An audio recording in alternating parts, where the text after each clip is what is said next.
Welcome to this annual celebration of our community commitment to behavioral health and recovery. It's an opportunity for all of us to celebrate recovery. My name is Neil Scott from iHeartRadio, and I am honored to be invited back again this year to celebrate our many, many accomplishments in King County and to look to the future to provide more services, better services for those in need right here in King County. Because mental health matters.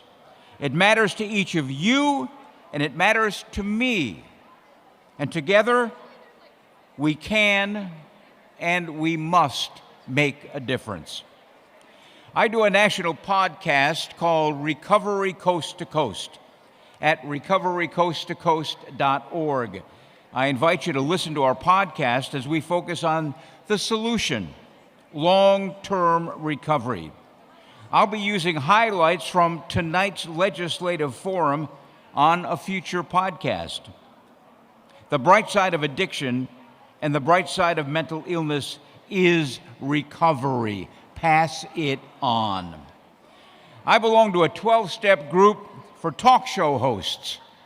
It's called On and On and On and On and On and On. But I'll try to work my program tonight and be brief. We will be doing things a little bit differently this year, as you probably have noticed, and we hope you enjoy and embrace the changes. And if at any time you would benefit from respite or peer support, please feel free to visit the relaxation room. I had a chance to go back there a little while ago. It's a nice, warm, darkened area. It's a great place to go to just kind of chill out. Please feel free to visit the relaxation room. We had this last year, but I didn't even know about it. But tonight I do, and so do you. Check out the relaxation room. It's right near where you entered tonight. It's a good place to find some quiet or to take a break. I'd like to recognize the legislators and public officials who are here with us so far this evening. They're still coming in. Representative Tana Sen, Representative Mylin Tai, Representative Roger Goodman. Boy, Roger is a mainstay. I've been doing this, 10 or 15 years, and he's been at every single one of them.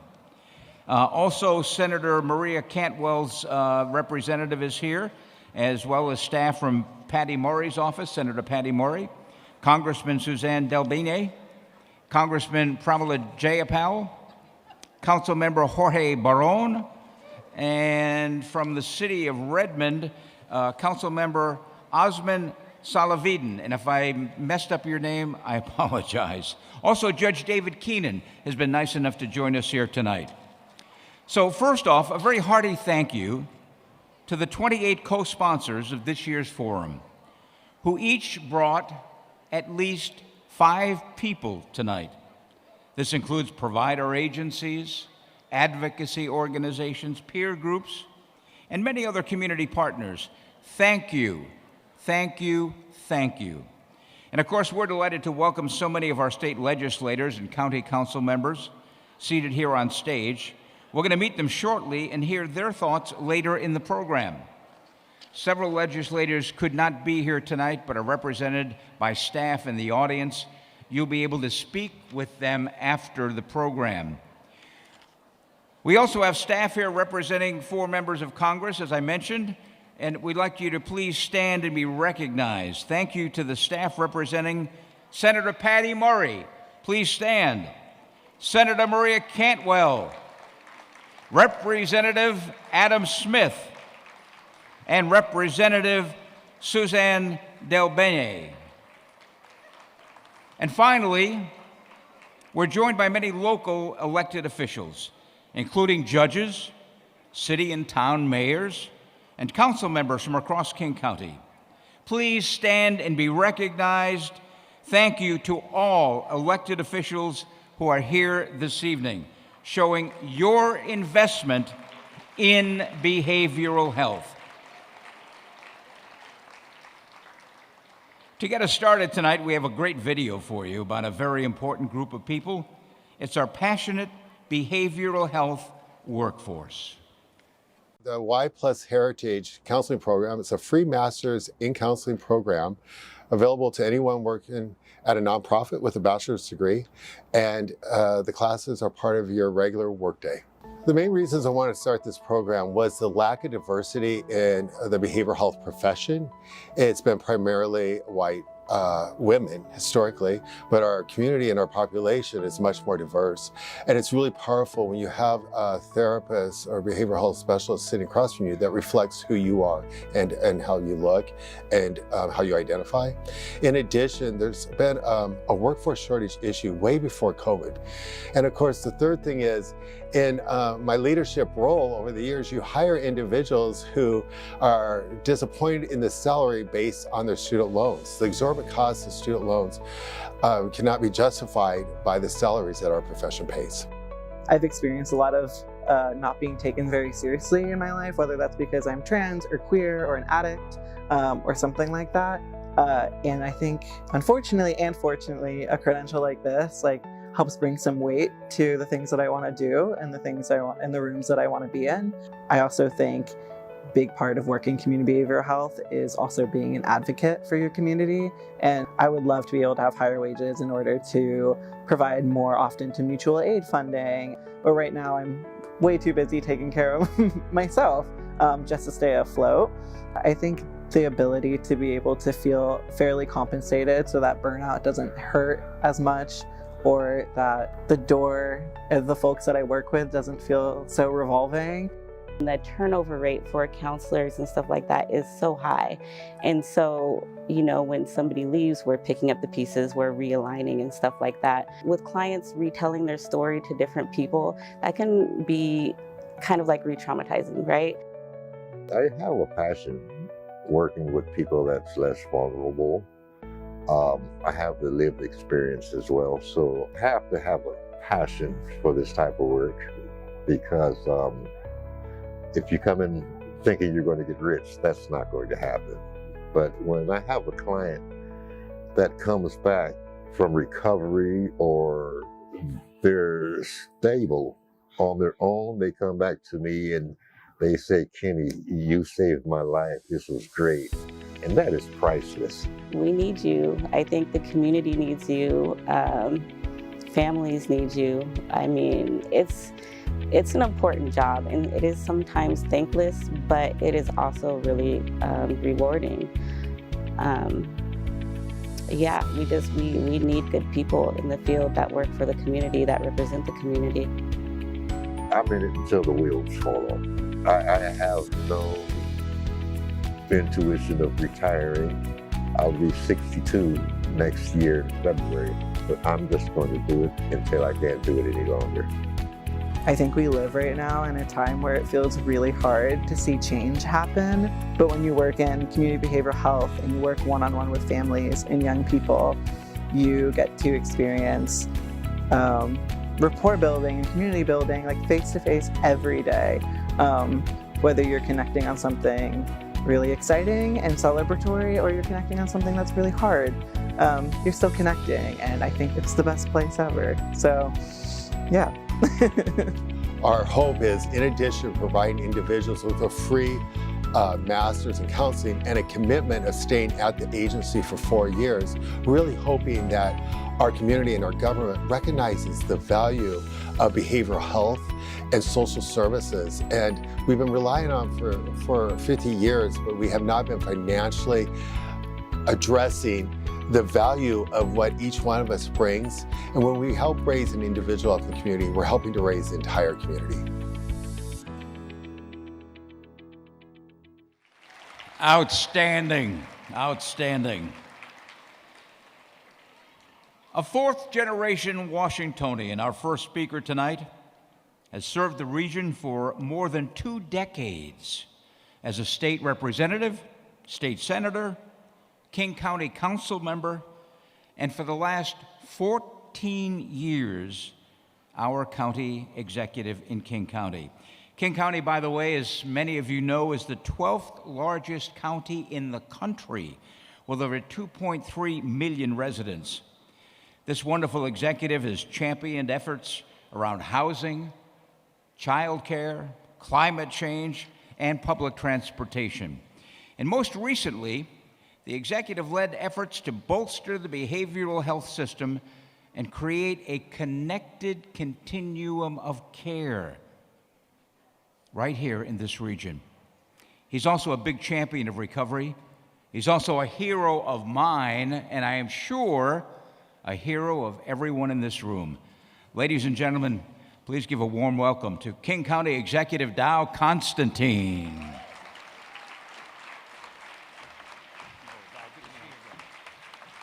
Thank you, Neil. That is a very kind introduction. I actually just last week crossed the 15-year mark in this gig. We're working on year 16 and not slowing down a bit. I am thrilled to be here tonight. I want to thank you, all of you, for being here and joining us at tonight's Behavioral Health Legislative Forum. I want in particular to recognize a few other elected officials who made their way to the stage. I saw Senator Bob Hasagawa, Representative Tina Orwall, and Representative Lauren Davis are all here as well. Thank you so much for joining us. It is a pleasure to be here. I hope you enjoyed that video as much as I did. Our behavioral workforce is doing such incredibly important work. And I so appreciate those who put together that little glimpse of the daily lives of those who are delivering service in our communities. It is important to hear their stories. It is important to understand why it is they show up every day. One of the reasons we're here is to see how important behavioral health treatment really is and what a difference it can make in people's lives.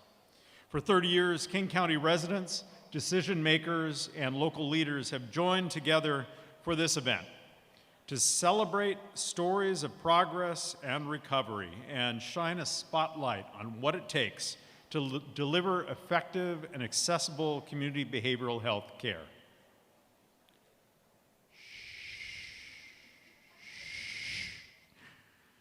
Every year, our legislators show up. They show up to listen, to learn, and also to share their priorities. And for that, I want to say thank you. Thank you for your ongoing partnership in prioritizing how we can better serve our region's behavioral health needs.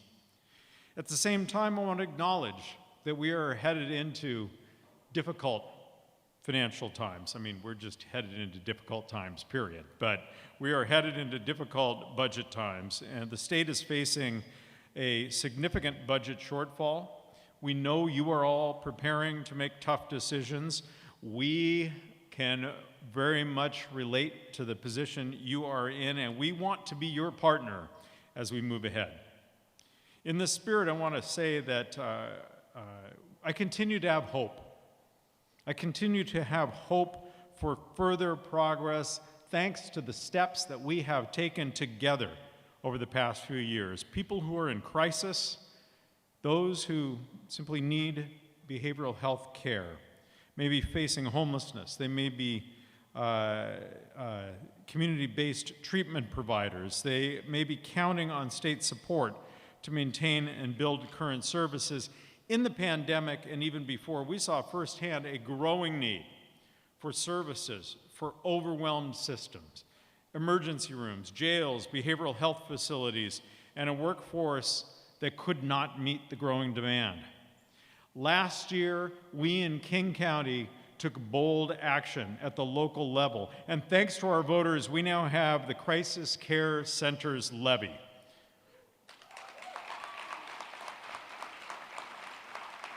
It is a truly transformational investment to build the capacity of our crisis response system and to reach people sooner. The Crisis Care Centers initiative is kickstarting what needs to be a collective effort to sustainably improve access to care by investing in the recruitment and retention of workers like the behavioral health professionals you saw in that video. We need ongoing state engagement to continue this work with minimum Medicaid payments to keep services reliable and accessible. Now, in 2024, thanks to the initiative's early investments, we're taking key steps toward a more robust crisis system, centralized out of 988 and the Regional Crisis Line, to serve people without involving law enforcement or going to the ER or going to jail, simply providing help to people who need help.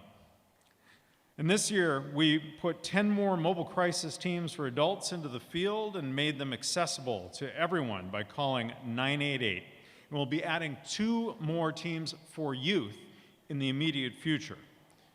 We've provided more access to life-saving medicine like naloxone, even through 5 vending machines that we've strategically located around the region. We've allocated $11 million in capital funding to community-based behavioral health providers so they can make improvements and renovations in their facilities. And we've invested $12 million to help our providers in the King County Integrated Care Network support and maintain their existing workforces. A new crisis center opened in Kirkland thanks to collaboration with 5 cities in North King County, capital investment from the state, and startup support from the county, and I want to thank our North End cities for a job well done.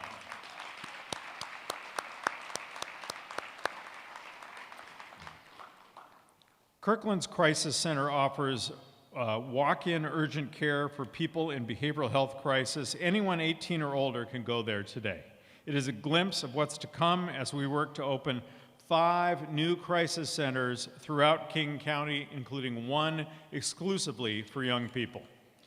In March of this year, I launched a ramped-up response to the opioid overdose crisis that includes 13 actions we're taking to stop the surge of overdoses, and today, access to treatment is up and overdose deaths are down. We're bringing treatment, yes.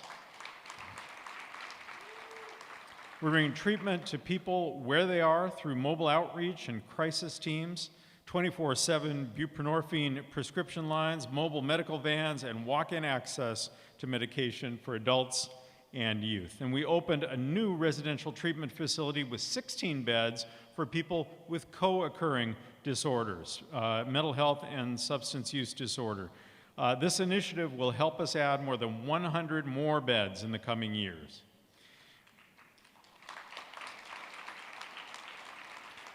And there's much more. A new sobering center and a post-crisis overdose recovery center will soon be open in Seattle, plus an official King County Crisis Care Center will open in the coming year. It's an important moment to see a more robust system of behavioral health services realized in King County, offering more accessible on-demand care plus longer-term treatment.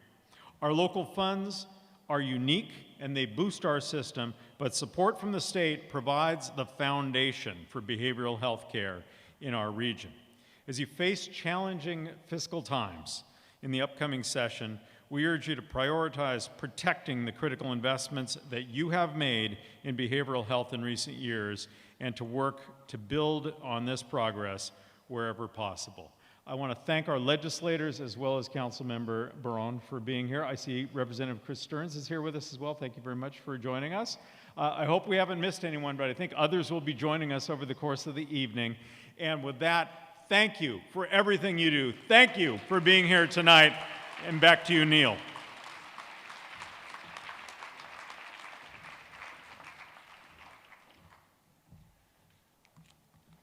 Thank you, Executive Constantine. Thank you for all that you do. Next, we're going to hear from some of our state legislators and county council members that are here on stage. We'll pass around the microphone and ask folks to introduce themselves and then respond to the question. And the first question of the night, what are you hearing from your constituents about behavioral health? We ask that you introduce yourself and take about a minute, and let's start in the first row with our good friend Roger Goodman.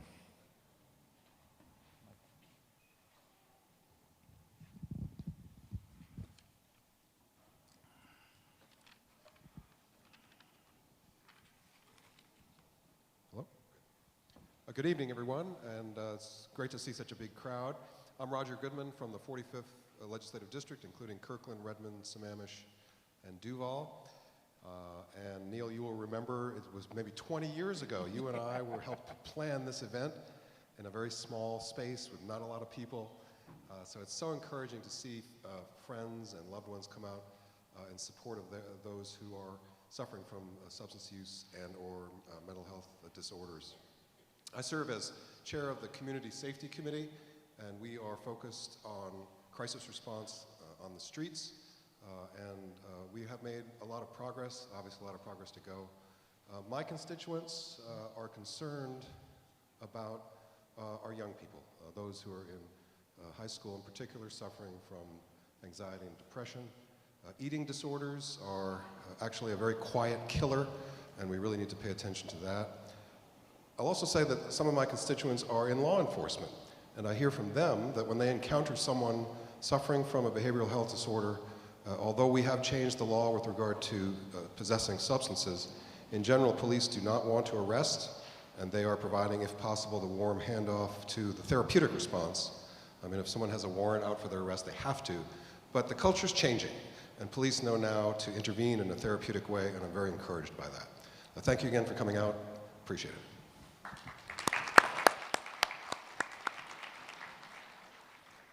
Good evening, everyone. I'm Tana Sen, State Representative from the 41st, which is Mercer Island, Newcastle, parts of Bellevue, Issaquah, and Sammamish, and Beaux-Arts Village. And I chair the Early Learning and Human Services Committee in the House. And this interim year, I've also been co-chairing the Behavioral Health Joint Legislative and Executive Committee, which has charged the legislature working with the governor's office to create a 5-year plan on how to address behavioral health.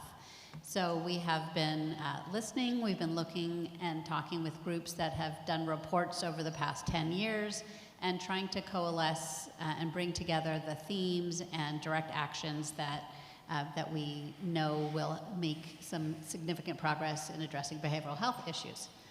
That will come out right after session.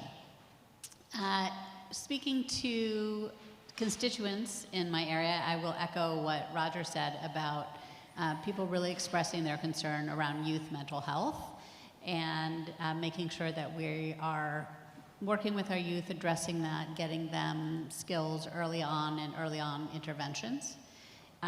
Also, because I work in child welfare, hearing a lot about the interplay between behavioral health and child welfare and substance use, and so we're trying to take an approach in that area to really support families and make sure that they are whole so that we can keep families together and children safe. And I think the third thing that hearing is from our 5 cities, and all of them have on their legislative agenda that usually doesn't have more than 5 items, they all have behavioral health as one of their priorities. And whether it's they want to have interventions with law enforcement or they want more services in their communities, they know that behavioral health is critical for the safety and success of their city.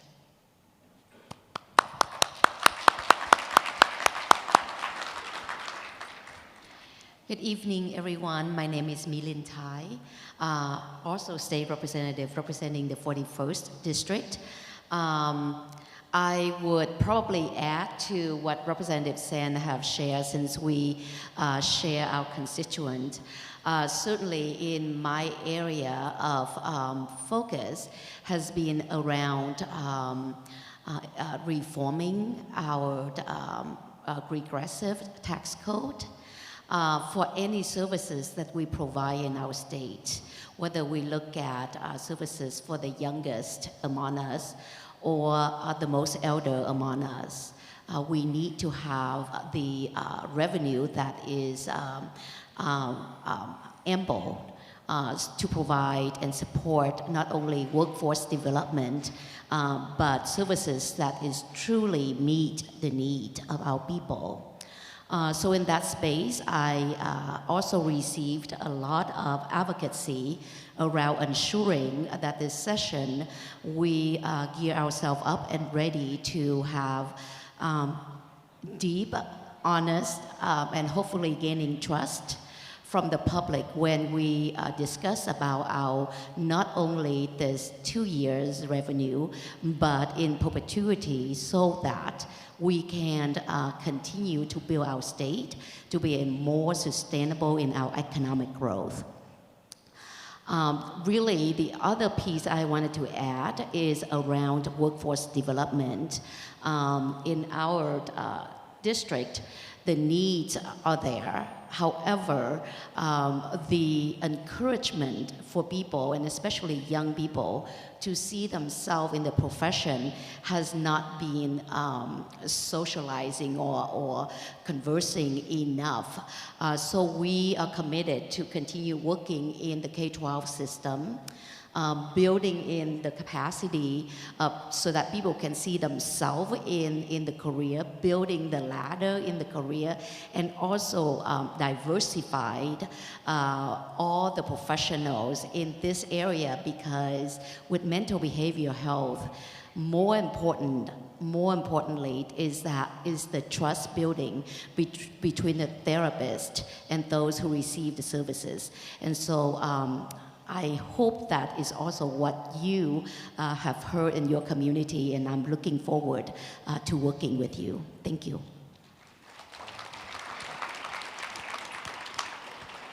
So hi, I'm Bob Hasagawa, Senator for the 11th Legislative District, which is like Renton, Tukwila, sort of that south of Lake Washington area, unincorporated King County. And I am chair of the Senate Democratic Caucus. And I want to double down on what everybody else has said, but especially what Representative Tai has just talked about, which is needing to reform our tax system so that we have adequate revenue so that we can address our needs in behavioral health, amongst so many other things. So do I hear from constituents. That's what I'm hearing. We need to change our tax code. We need to make sure that the wealthy, those who can afford to pay the most taxes, are actually paying their fair share and not putting the burden on regular working families or the poor who can't afford. I mean, any 0.1% increase in tax to fund behavioral health services is going to push somebody else over the edge into homelessness or other crises. So as you know, we've hit historic highs in income inequality, not just in our state, but, well, especially in our state, but our country as well. And I don't expect things to get better anytime in the near future. But with that increase in income inequality, puts more stress on the family, which manifests itself in bad behaviors, maybe on the home front, or domestic violence issues, or pushes people into depression.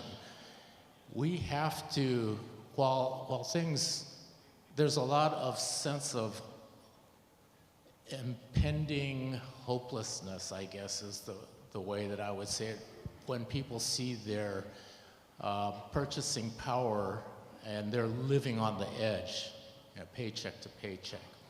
That's a lot of stress. We have to gear up for that stress, but we have the money in our state to fix it if we choose to. So in the Senate now, in the Ways and Means Committee, we've created a vice chair position of the Ways and Means Committee specifically to talk about innovative ways to look at raising new revenue in a progressive fashion this upcoming session. So things like Representative Tai co-sponsored a wealth tax proposal. I hope we give something like that serious consideration, because it's going to take a lot of money, not just to address our behavioral health issues, but all the important critical issues that contribute to sound mental health and healthy families and stable lives. So I've rambled on too long, but I hope you support wealth tax or progressive revenue. Thank you very much, Senator Hasagawa.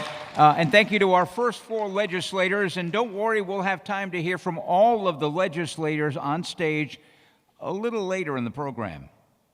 A quick reminder again that the relaxation room is open to anyone who'd like some respite this evening, or maybe some peer support. It's right near the entrance, and I certainly encourage you to pay a visit. Right now, I'm pleased to welcome our next speaker. His name is Joe Bossana. He will share his recovery journey with us. He will recover out loud. Joe?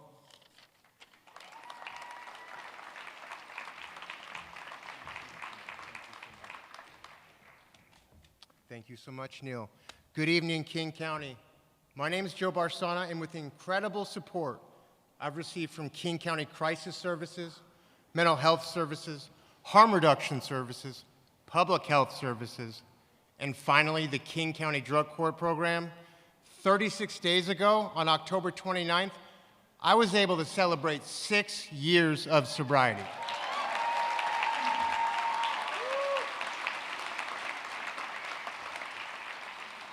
I couldn't be more honored and humbled to be here today. On October 29th, 2018, the first day of my journey towards recovery from severe substance use and mental health disorder, I woke up with my face pressed against cold concrete. As my senses slowly returned, it became painfully clear where I was, back in jail. I was lying 3 feet from my mat, face down, inches away from the dirty stainless steel toilet. My eyes were swollen from an assault that had happened earlier that week, and my arms were a patchwork of bruises and scars from years of IV drug use and street violence. Alone with nothing but a heavy nylon smock meant to prevent self-harm, I lay there exposed and utterly lost in the middle of a mental health crisis. Sorry, I left my...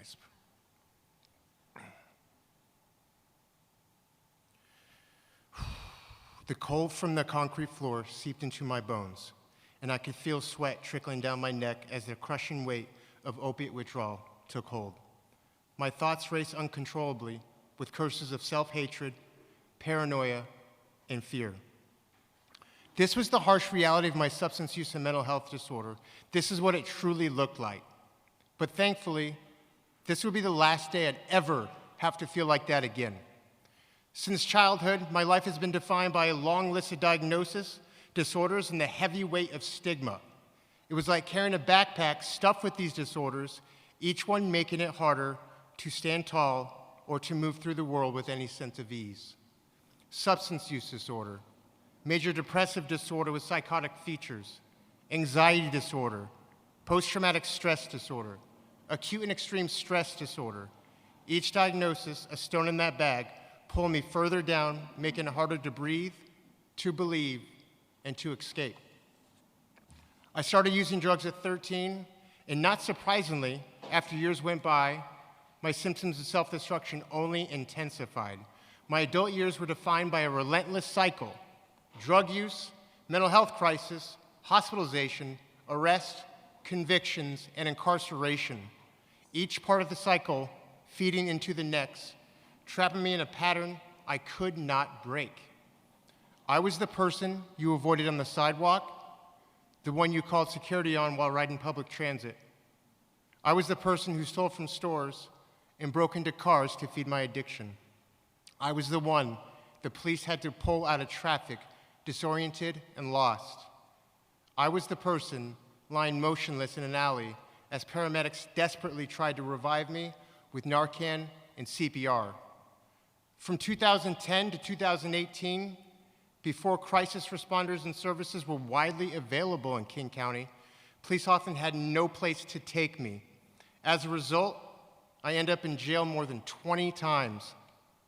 On one occasion, I was assaulted by inmates who had little tolerance for the shouting and erratic behaviors caused by my psychosis, leaving me on the ground with a broken jaw and nose. At times, I found myself sharing and using dirty needles, which only worsened my rapidly declining physical health, leading to infections in my heart and liver. Trying to rebuild your life on the streets without services or treatment is like trying to start a fire in a rainstorm. I had no spiritual breakthrough, nor saw any burning bushes on the streets of Pack Highway or the Blade in downtown Seattle. Life with access to treatment, the support of compassionate community, and the opportunity for a second chance through accountability is where the roots of my transformation truly began to grow. Instead of being left untreated on the floor of a jail cell or sidewalk, crisis services provided the care I needed, leading me to a thoughtful, evidence-based mental health and medical treatment while offering a much-needed hand up. My burning bush came through being treated by mental health professionals who helped me address the underlying issues causing my substance use. My moment of clarity came when I was treated kindly by healthcare professionals, treatment providers, crisis counselors, who saw me not as a mere statistic on a graph, but as a person with inherent value and worth. My spiritual breakthrough occurred when I was inspired by the drug court team to become the best version of myself and reach my full potential. My real moment of truth came when I fully understood that I held self-autonomy and the power to shape my own destiny. I realized I was not fated to follow the same tragic path as the 37 close friends I had lost to the devastating impacts of overdose and gun violence. In 2018, I entered drug court physically, mentally, spiritually broken, while facing the prospect of prison. Just over 3 years later, I was hired by drug court to help those who find themselves in the same desperate situation I was not in too long before.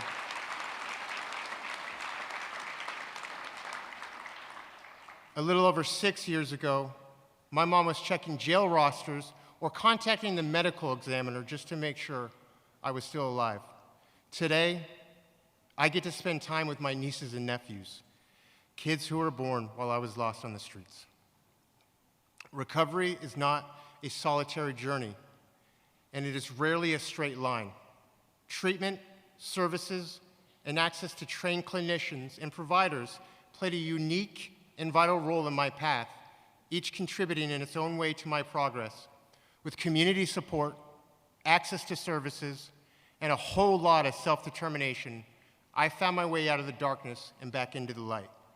I'm only here today because of those of you who didn't give up on me. Thank you.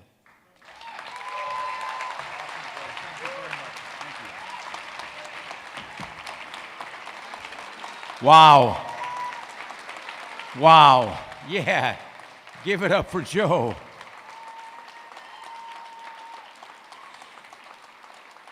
Thank you so much, Joe, for sharing your journey with us tonight. Recovery is living proof. You, sir, are living proof. Our next speaker is Susan McLaughlin. Susan is a licensed clinical psychologist with more than 20 years of experience in healthcare, behavioral health, and social services, who's held roles as clinician, researcher, and policy administrator. Susan joined DCHS as the director of King County's Behavioral Health and Recovery Division last year. In fact, I believe her term started right around the time of the forum last year. In her role, she oversees behavioral health treatment for the entire region. Let's give a warm welcome to Susan.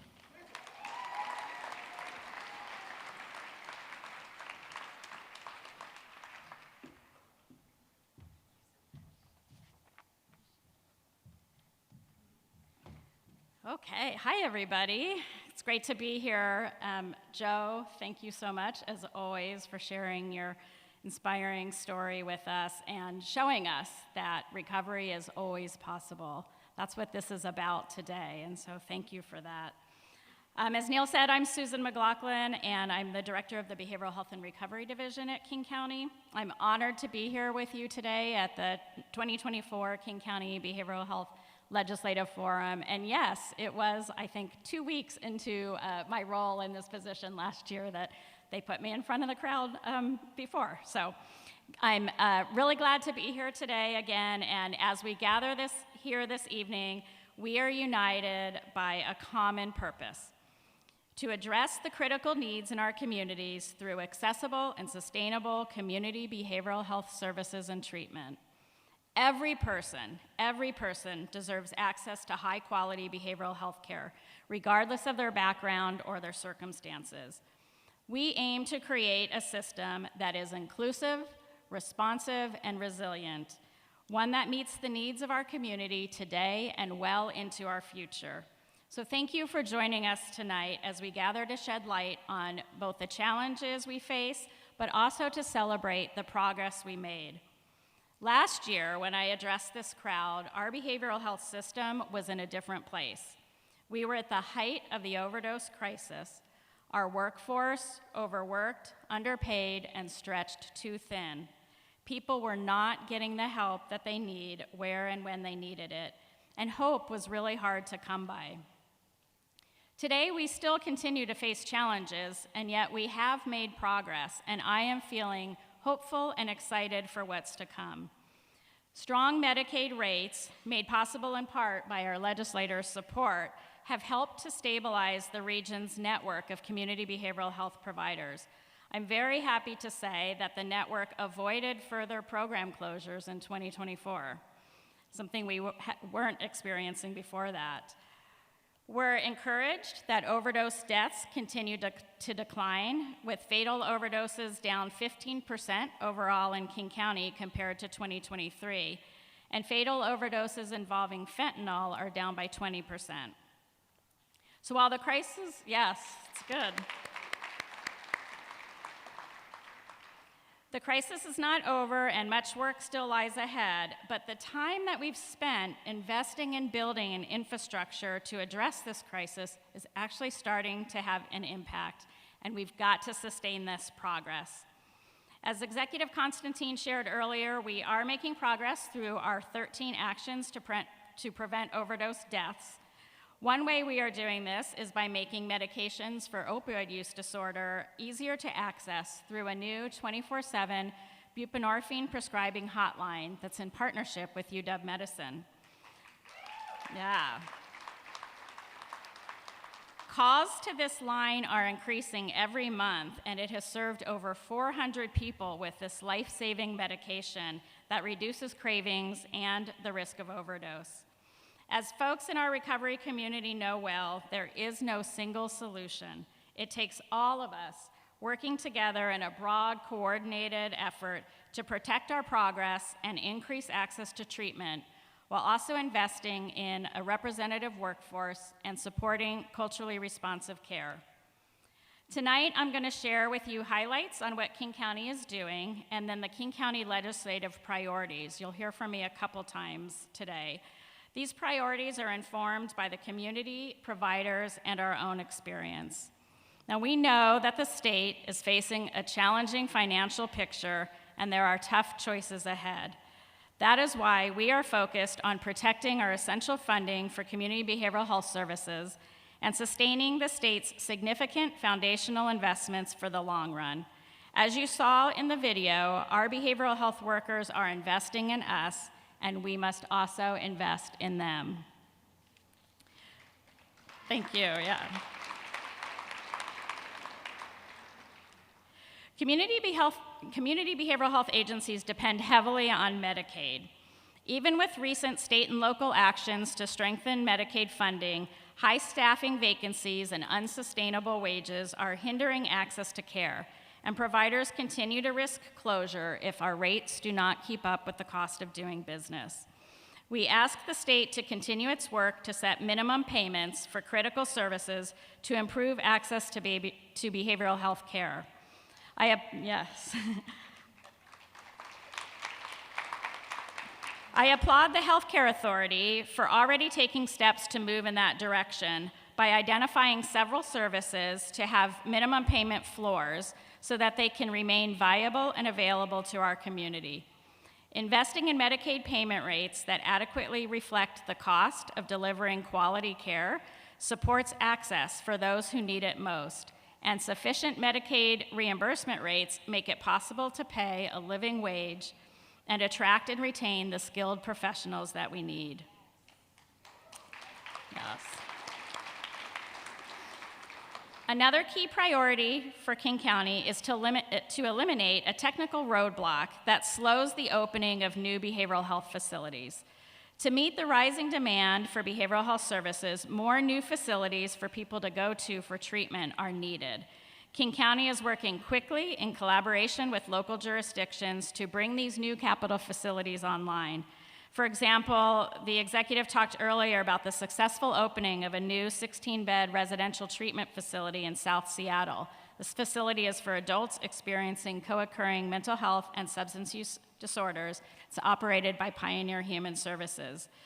But right now, when a new facility opens, it takes Medicaid about 6 months to a year to catch up and provide the revenue to support the operations. King County is paying this money up front to open facilities, but it comes at the expense of other priorities. The 6-month facility funding gap is a pressing issue that affects our ability to provide continuous care. Many new facilities are struggling to bridge the gap between initial funding and sustainable operations, leading to disruptions in service and uncertainty for patients and providers. Well, King County is making a major local investment to give everyone a place to go in a behavioral health crisis through the crisis care centers initiatives that the executive talked about. As we work rapidly to bring those crisis care centers online, we need to close the funding gap. State funding remains essential to support our crisis response. This includes involuntary treatment functions and that the state has mandated. Costs for these services continue to exceed the available state funding. We ask the state to grant more flexibility and to use state behavioral health, more flexibility to use so that we can use the state behavioral health funding to support these mandated services sufficiently. Another key change that is needed as King County brings crisis care centers online is to ensure ambulance transportation to a behavioral health crisis facility is covered equitably for all during a behavioral health emergency, regardless of insurance status. Rates should be consistent with rates paid for medical emergency transport to an emergency department or a hospital, because this encourages transport to the right care setting. Our crisis services are available for anyone and everyone in King County who needs them, and Medicaid is the cornerstone of our behavioral health system that's capable of meeting residents' needs. So strengthening our foundational system and sustaining the progress that has been made is critical to supporting the well-being of individuals in need. Now, there are people, also people in our community who need specialized care to meet their specific needs. This includes youth, people with developmental and intellectual disabilities, and people with severe mental health and substance use disorders who may be experiencing homelessness. So next, we will hear from someone with a firsthand perspective on how important it is to provide services that meet people where they are, in housing. It is my pleasure to introduce Phoebe Fakadu. Phoebe is the Director of Housing at Evergreen Treatment Services and with the REACH program. So please welcome Phoebe.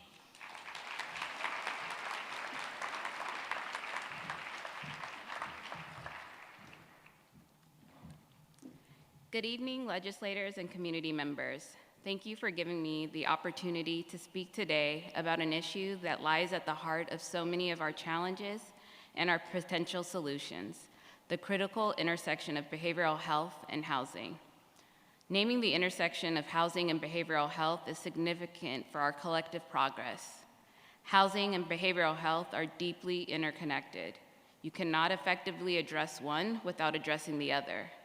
Stable housing creates the foundation for recovery, for healing, and for progress. At the same time, robust behavioral health supports ensures that individuals can maintain housing and thrive within their communities. Substance use disorder should not define an individual's stability. Instead, we offer a continuum of housing options ranging from adult living homes to independent living. Individuals matched with the level of care they need to maintain stability and thrive. At Evergreen Treatment Services REACH, we specialize in supporting individuals with substance use disorder. We know that with appropriate support and resources, people can successfully achieve and maintain stable housing as part of their recovery journey. We know that permanent supportive housing with integrated behavioral health services works. It reduces substance use, decreases jail and hospital stays, and improves overall health outcomes. Let me share a stark reality. 1 year of supportive housing costs the same as just 3 months in King County Jail or 3 days at Harborview Medical Center. 3 days versus a year. That's the power of investing in housing stability. But this isn't just about cost. It's about dignity, equity, and humanity. Many residents of permanent supportive housing are living with significant co-occurring mental health conditions, substance use disorder, and physical challenges caused by years of living outside. These are the long-term effects of inequities and trauma, effects that compound over time.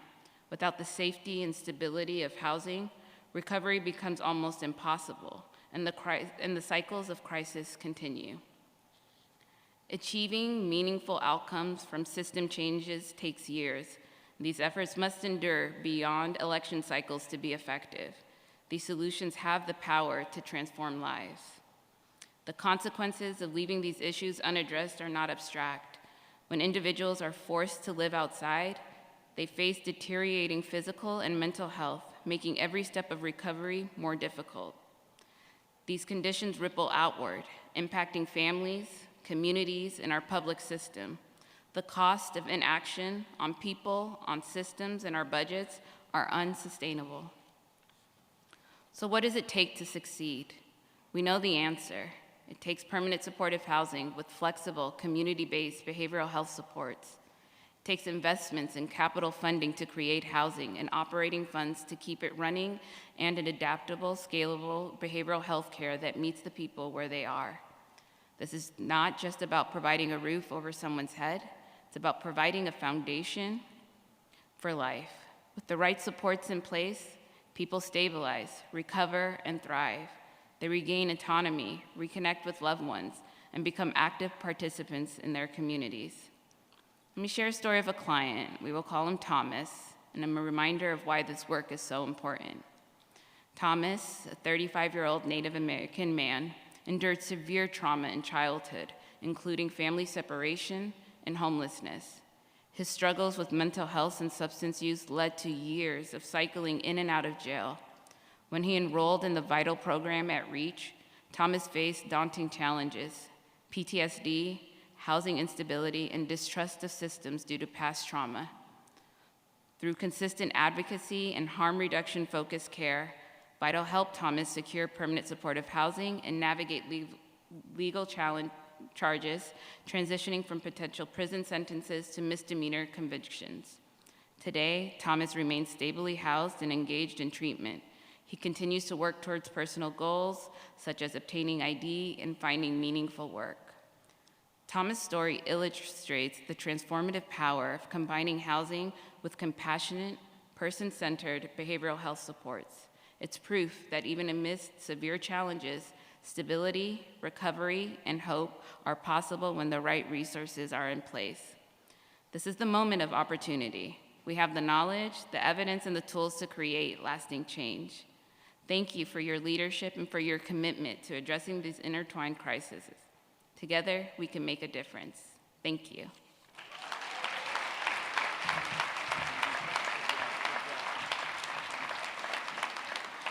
Thank you, Phoebe. Whoa, hello. I do have kind of a loud voice. Thank you, Phoebe. And now it's time to hear from a few more of our state legislators and county council members here on the stage. We're going to go to the second row. Please introduce yourself, then respond to the question, what keeps you up at night when you think about behavioral health? And we'll start off with Representative Lauren Davis. Lauren?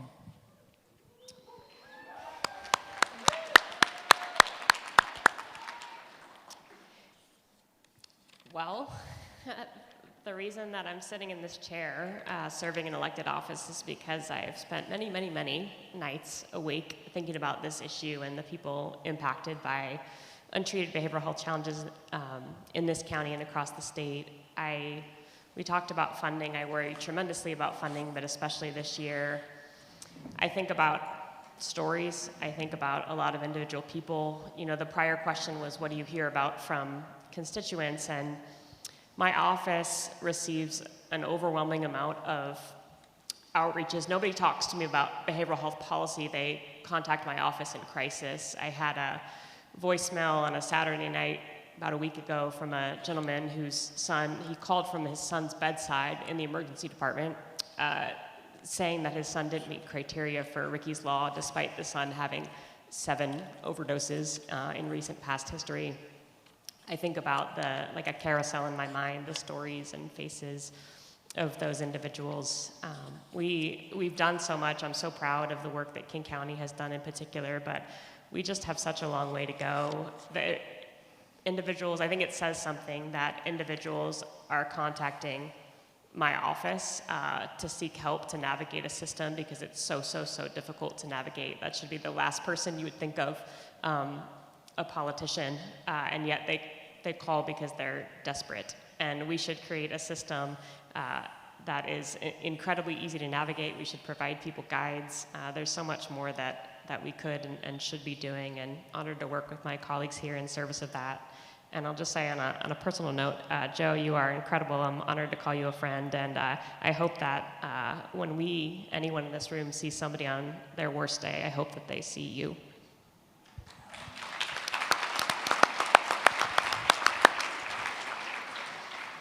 Good evening, I'm Tina Orwell. I have the honor of representing the 33rd Legislative District in South King County. Mental health has impacted me and my family. I'm a social worker, worked 25 years in behavioral health. And you know, what keeps me up at night is I started during the Great Recession and we gutted human services and it was heartbreaking. I never, ever want to see that happen again. I've been teaming up with Senator Dingra on the 988. And I'm really proud of our state. We have the first Native and Strong line in the country. We've tripled the staffing. We're trying to, and I would just shout out to King County because the places to go and the teams are such a critical part. So we've made so much progress. I want to see that move forward. I also worry about our students. And, you know, I think about Janice and her friends that approached me to talk to me, and they said, they wanted a couple things. They said, can you help adults be comfortable talking about mental health and suicide? And they said, can you help bring more mental health into the schools and make sure that the staff are as diverse as the student body? So,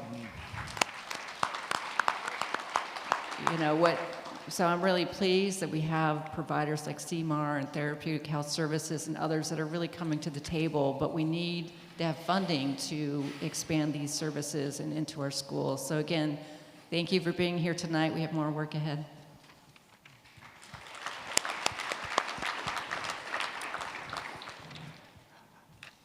Good evening, everyone. Great to see you. My name is Chris Stearns, and I'm the representative for the 47th Legislative District, which is, there you guys are, Auburn, Kent, and Covington. And I am extremely grateful to be here. I think what keeps me up at night is, you know, what's happening. You know, the still suffering alcoholic, the still suffering addict.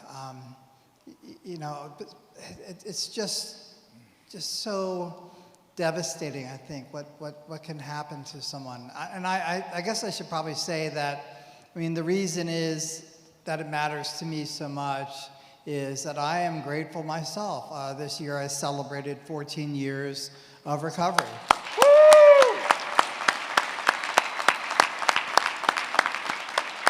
And my recovery only works if I help other people. So, you know, I mean, obviously I can't do anything alone, and so I'm just incredibly grateful for my colleagues here.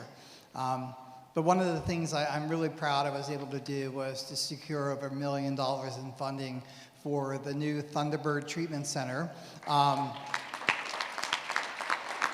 It's residential and inpatient treatment, and it is 92 beds of amazing recovery for people who want it. So I'm excited about that. I'm also excited to reintroduce a bill I did last year, which is to create a new diversion court for people who suffer from gambling disorder, what we used to call gambling addiction. So look forward to continued work on that, and I look forward to just doing what I can to help people who need help.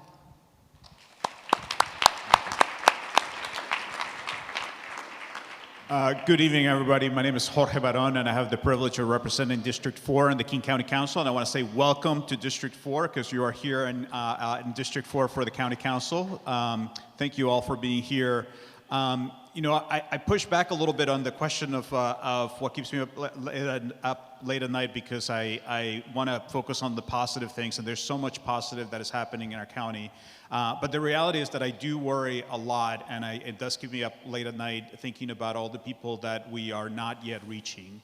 I serve on the governing committee, soon to be the governing board of the King County Regional Homelessness Authority, and I can't help but think right now at this very moment, as we all walked in from cold weather, about the thousands of neighbors that are outside that are unsheltered, and of course many of them experiencing behavioral health challenges. I also think of so many marginalized communities, and particularly after the results of the election at the federal level especially, just to think of the attacks. I'm the proud parent of a trans daughter, and I think of the attacks and the impact that has had on the mental health of so many community members. I think of, I've done a lot of work over the years in my prior roles as working with undocumented community members who face particular challenges in accessing services. And I'm proud to live in a county, in a state that has made a lot of progress in making sure that we have equitable access to treatment, but I know we're going to face a lot of challenges over the next 4 years in terms of attacks to funding and perhaps to try to challenge us to not be that equitable place. And I just hope, and I know that the folks that are here around here know they're going to stand up for those rights to make sure that we step in and protect those communities that are particularly going to be targeted and whose funding is going to be attacked. And I think we need to be particularly and I know it's going to be particularly difficult because of all the budget challenges, which is another thing that keeps me up late at night these days.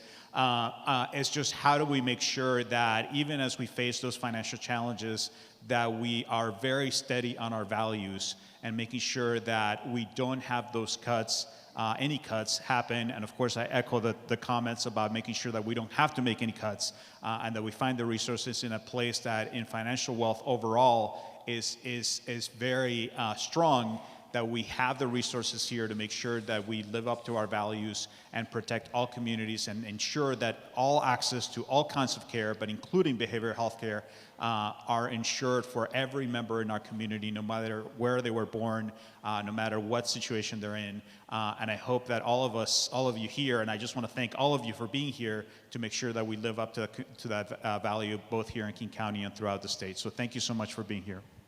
Thank you very much. We will get to the final two members of our panel in just a few minutes. I want to thank everyone for being here tonight. And now I'd like to welcome on stage our final recovery speakers this evening, Mikkel and Jermaine Hayes. I had the pleasure of meeting them online a few days ago. They're wonderful people. And a powerful, powerful story that I think will touch your heart. It certainly touched mine. So if we can get the chairs set up over here, we can begin this part of the program.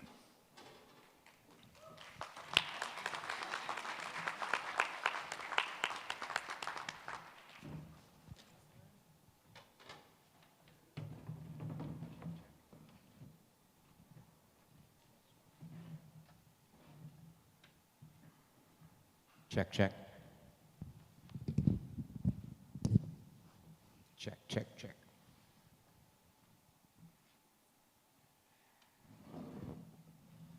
How you guys doing? Good, good, good. Glad you could join us tonight.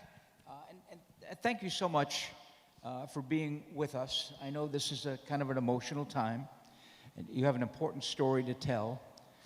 People out there, the legislators behind you. And let's start with you, Jermaine. Your 11-year-old son, KB, he has co-occurring mental health and intellectual or developmental disabilities. Can you tell us about your son, KB, and your family's story in getting care for him? Well, my son, for 11 years, it hasn't been a day that he hasn't suffered. You know, it hasn't been an easy day. And, you know, when he went 2 years, the first 2 years of his life, without knowing that his head wasn't growing the way that his brain was growing. So he had major surgery at 2. to have his head reconstructed so his brain could have space to grow. How old was he? He was 2. 2 years old. My goodness. And, that was traumatic,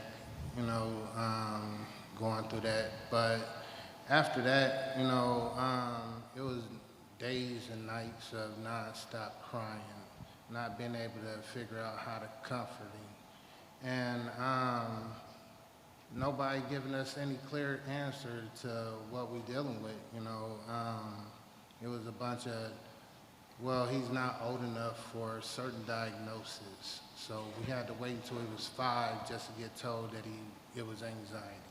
Mm.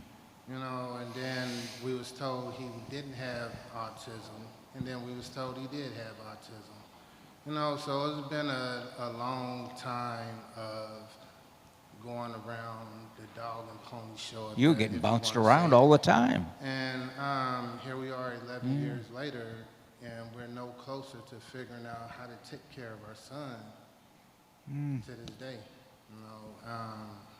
It's tough, having to make decisions on whether or not you're going to care for these kids more than you care for this kid because your household is in so much turmoil. Whether or not you have to give up your parental rights just to make life easier for the other kids that suffer. So that's where we are. Mikkel, what have been the biggest challenges that you have faced as a mom trying to get your son the care that he needs? A lot of the challenges that we have faced has been his age, him being too young for services, him being too young to be diagnosed, slipping through the cracks, going from different doctors. Insurance has sometimes been a barrier. Age, yeah, I said age. What else? Just trying to figure out how to keep our sons safely in the home and in the community while we are waiting on services, because the waiting lists are so long. And by the time you do get to something, then you are in a crisis and your kid is unstable, and then your kid has to go to the hospital. So it has been, our family has been in an uproar with trying to keep him safe at home and him in and out of the home, so that he can be safe to himself, to us, and the community, but just trying to find the right program and the right fit for him, and it being a long enough program, not just for a month, not just for 3 months. We need something more long-term. And in between time, while you are waiting on other services, what else is available? That has been our biggest hurdle as well. Jermaine, what services have been the most helpful for your family, and what was it that made them work for you? I would say the CORES program. They've done well more than what was expected for them to do, and even today we have a CORES representative that was a part of our son's life that's no longer... Hold the microphone up a little bit. There we go. That was a part of our son's life that's no longer giving him services, but she had a personal connection with him to where she still to this day is checking up on him to make sure that he's well and sound-minded. It's that connection. Yes, it's the It's connection. that connection. And she's been supporting us. She even spent time with our twins, asked about everybody in the family, and that's all we could ask for her to do right now, and that means a lot. So you also have 2 twins at home? Yes. And they're how old? 7. 7 years old. Wow, what a journey you folks have been on. Amazing. Mikkel, and also Jermaine, what do you wish was available in the system for families like yours that isn't available today? There's no longer-term services for children that are under the age of 10, under the age of 12. If you can't take your child up to Children's Hospital for help, there's nothing, or the waiting lists are long. And another thing for us is finding the right services and the right fit for our son. Being able to bond with him and know exactly what type of services we need for him is a major thing. A lot of people haven't been able to bond with him correctly, so the services are invalid because he's just not taken to them. So that's been another major issue that we've run across as well. Jermaine? Our son has been to Children's a number of times. He's been to CLIP, IHS, and then the CLIP. And none of those services, they all say they recognize and see the things that's wrong, but one thing that I would like to see is time.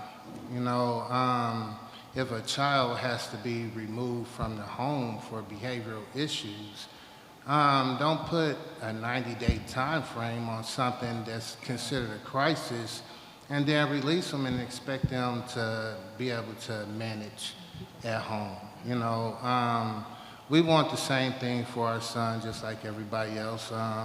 We are finally coming to terms that he might be a forever home person, but that doesn't have to define what he can do as far as going out there, getting a job or being a productive person. But, you know, without the proper training and the proper amount of time to get those things worked up on, he's going to be a victim of circumstances or a victim of misunderstanding. And, you know, it's scary as a parent to know that the older your son gets, the less help it feels like you can provide for him.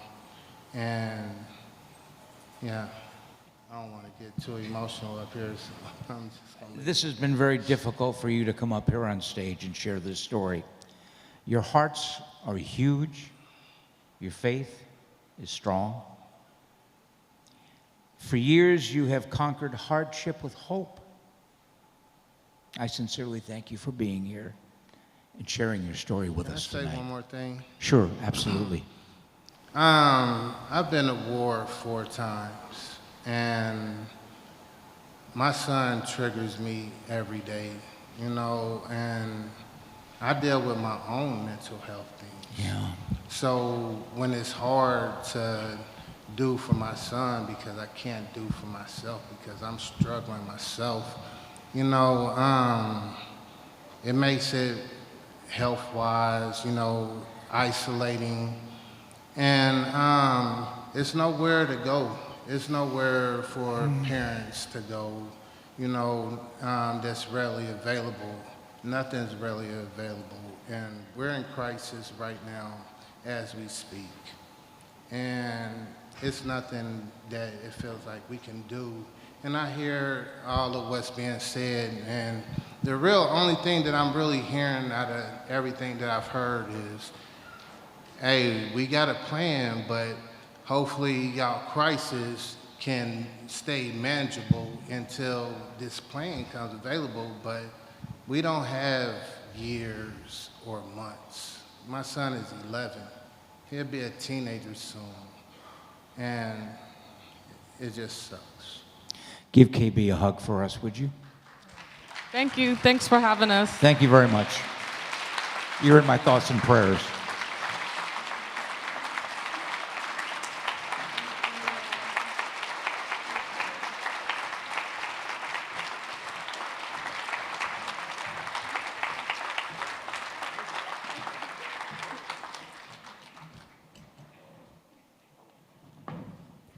Susan?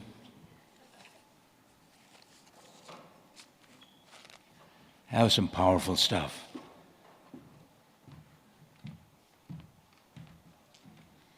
Yes, it was. I don't know how I have to keep following these incredible stories, so sorry about that. And thank you, Jermaine and Mikkel, for sharing your family story. I also want to thank Phoebe for sharing about the importance of permanent supportive housing and the supports that are needed. Your stories and the others that we've heard tonight are why we must keep building the better behavioral health system of the future that we're trying to build. So thank you.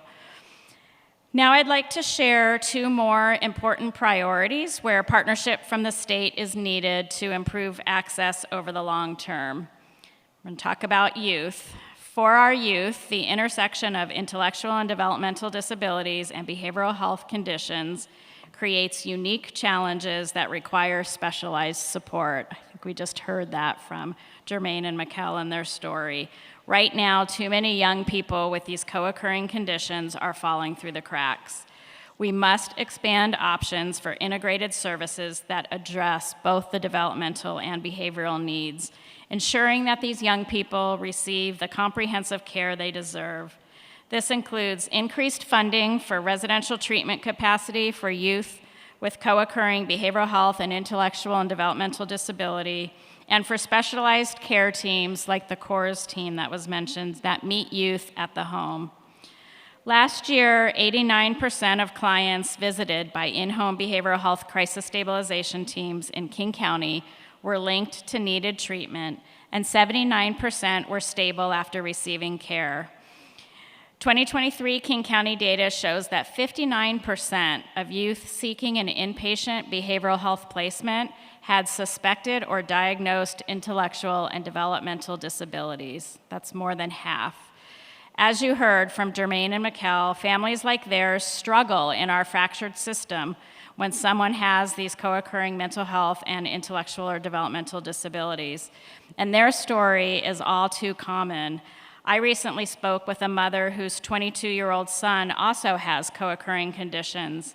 Neither system is set up well to care for their specialized needs. If a program can care for the mental health, they can't or won't care for the developmental disability. And the programs that could support the disability won't accept patients with serious mental health conditions. The results were, in this case, that despite this mother's unwavering advocacy, her son has spent 3 of the last 5 years hospitalized. He deserves better, and we can do much better by expanding options for integrated services.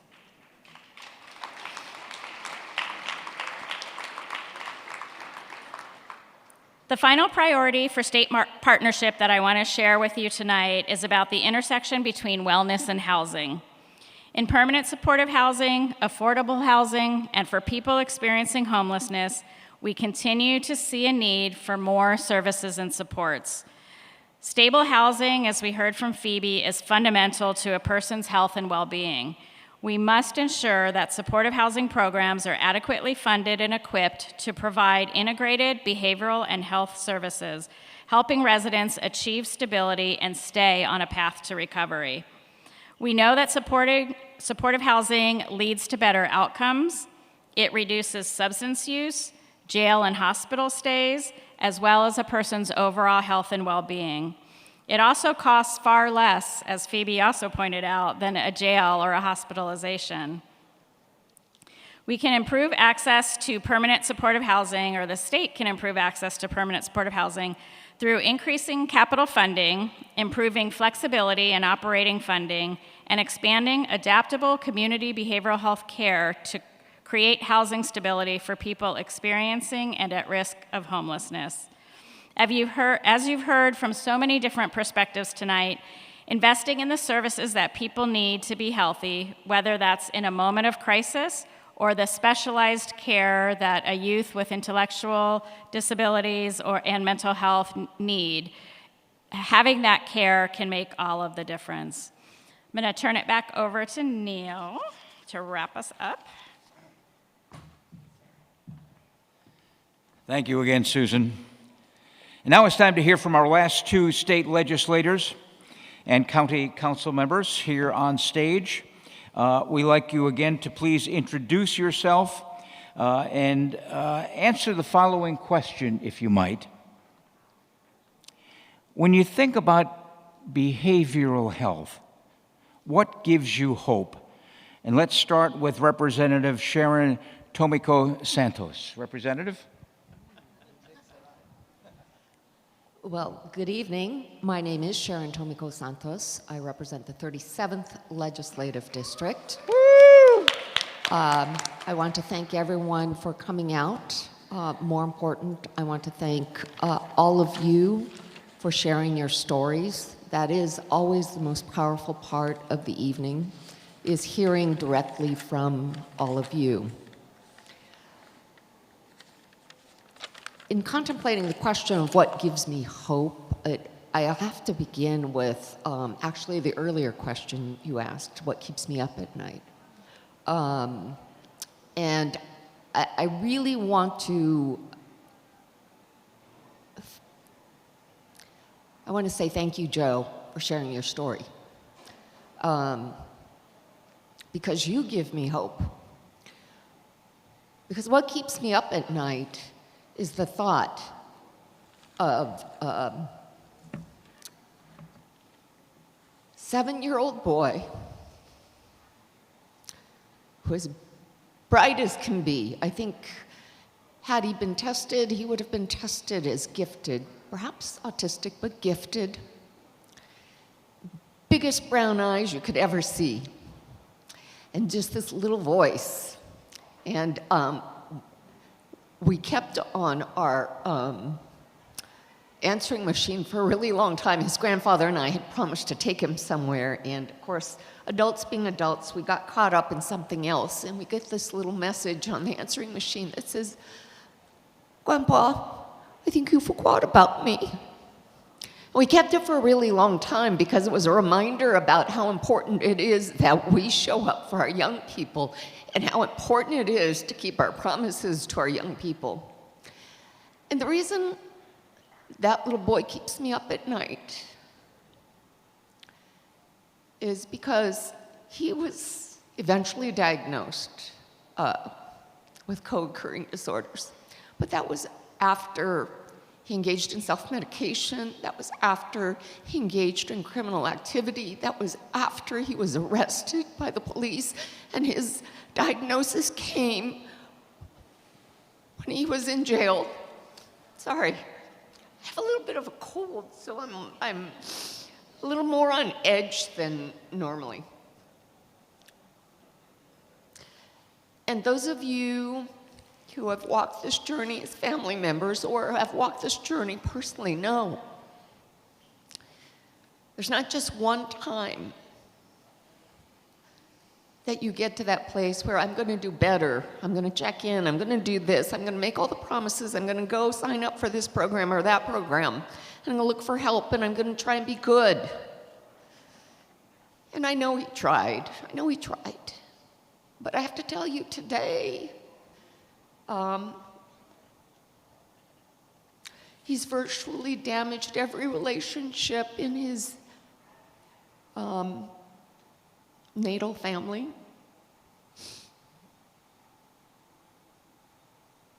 So that family support has been really eroded. I'm glad that he keeps in touch with me, at least by text. So I know he's currently in somewhere in recovery, but he'd been homeless. And Joe, you give me hope.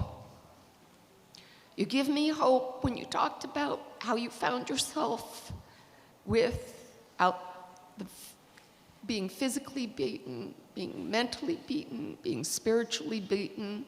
Sometimes you have to get to that place. And as much as I don't want that for my grandson, I know it might have to come to that. And I just pray and hope that it comes before we get a call that says, you're never going to get a call again.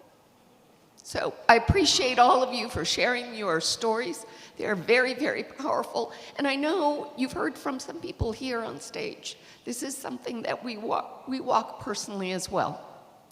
And so I was going to talk about youth in my chairmanship of the Education Committee, but this was the story that really I needed to say thank you for. Thank you, Representative Santos. Recovery begins with hope. It does.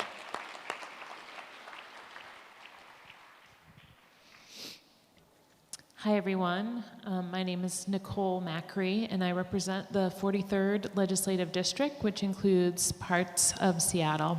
And it's really great to be here tonight. And want to echo a lot of the comments I heard up here tonight that, this issue of mental health, substance use, is really personal for many of us, including myself here on stage. And, I have spent my entire adult life working with and on behalf of people who have struggled being unhoused, living with significant mental health challenges and substance use challenges. And the thing that keeps me up at night is that all of our good intentions don't result in the good care that we know people deserve fast enough. And I really appreciate Jermaine sort of speaking very plainly about that the work that we do has real impact on people's lives. What gives me hope is all of you here tonight. Because another thing that keeps me up at night is I don't know if we as elected officials are going to have the courage to do the hard things that we need to do to make sure that folks in our communities are well taken care of. But what gives me hope is that all of you here tonight, your role and your power is to give us that collective courage to do the right thing and to get it done.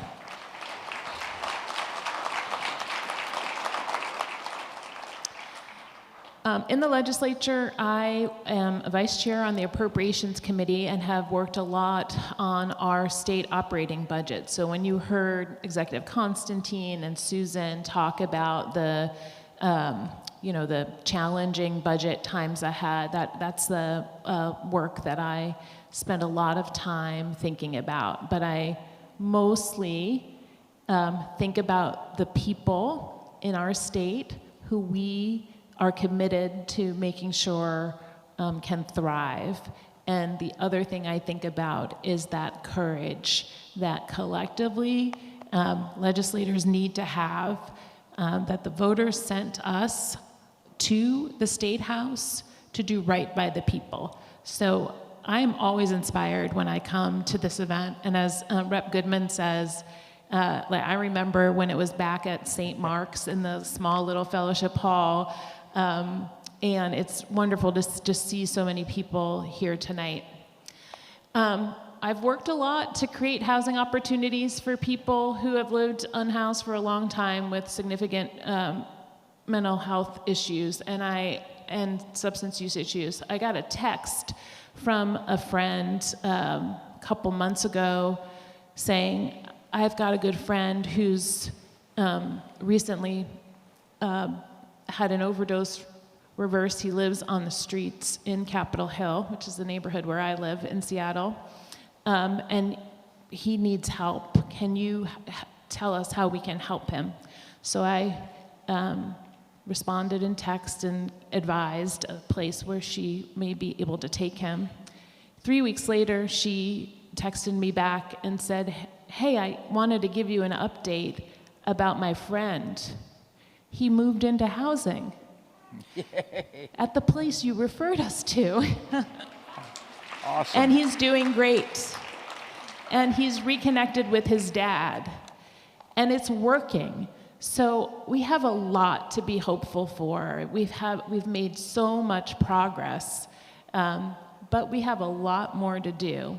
And it's going to take a lot of collective resilience and courage to get it done. So I'm looking forward to this next phase when we get to go out into the room and talk with all of you about how we do this work together. Thank you, Nicole. Another big round of applause for all of our legislators. And I leave you legislators with the same challenge I leave you with every year, and that is next year, please bring a colleague who needs to be here. Thank you.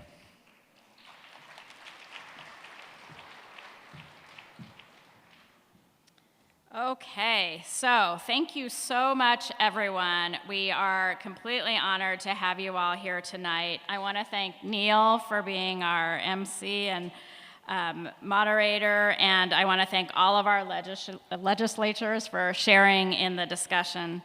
Before we conclude and send you to tables to talk with your representatives, I'd like to quickly thank first all the elected officials presented and represented here tonight by staff. I want to thank our 29 co-sponsoring organizations, which you probably saw on the screens throughout the evening there. The Washington Recovery Alliance, big shout out for your pre-event activities and always bringing it to this event. I want to thank all of our volunteers and Be Heard staff that have been helping us tonight, and especially just a huge shout out and gratitude to Christina Katsubos, I don't know where you are, Isabel Jones, and Christopher Skyle, and Tina Schwanicki, all of the Be Heard Forum work group that helped plan this evening. You guys are amazing. Thank you to our behavioral health providers and our human service and health and human service providers and workforce out there. You guys are heroes. I look up to all of you, and I'm so grateful you choose to do what you do. I want to thank our language interpreters and especially everyone here tonight who is in recovery from mental health and substance use. This is going to bring us to the end of the formal part of our program, which means the best part is time for our conversation tables with our legislators. So this is your chance to connect with your local legislators and share your own stories, insights, and priorities for behavioral health at the roundtables. I'm going to give this back to Neil. He's going to give you more specific further instructions, but thank you all again for joining us for this evening. This is an incredible event. I get so much energy and hope from being here and seeing all of you, so thank you so much.